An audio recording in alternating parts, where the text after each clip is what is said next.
Soldier সিনেমার shooting থেকে viral হলো তানজিন তিশা। সাকিবের নায়িকা হিসেবে দুর্দান্ত একটি রোল প্লে করতে যাচ্ছে তানজিন তিশা। বর্তমানে শাকিব খান তরুণ নায়িকা এবং নতুন নায়িকাদের দিকে ঝুঁকেছে, কারণ আগের মতো একই টাইপের নায়িকার সঙ্গে টানা কাজ করতে চাচ্ছেন না। তানজিন তিশা এবং শাকিবকে সোলজার সিনেমাতে দেখা যাবে। এদিকে শুটিং সেটে সেনাবাহিনীর পোশাক পরা পিছনে অনেক অ্যাক্টরকে দেখা যাচ্ছে, যেখানে হয়তো কোনো ভালো মানের অ্যাক্টরও থাকতে পারে। শাকিব খানের সঙ্গে কাজ করার জন্য ইতিমধ্যে বাংলাদেশের যে নায়করা রয়েছে তারাও মুখিয়ে রয়েছে।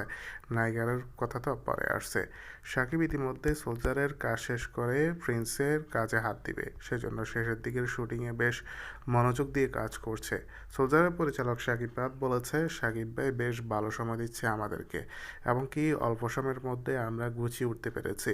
সিনেমাটি কখন মুক্তি দেওয়া হবে সে বিষয়ে কিছুই জানায়নি পরিচালক।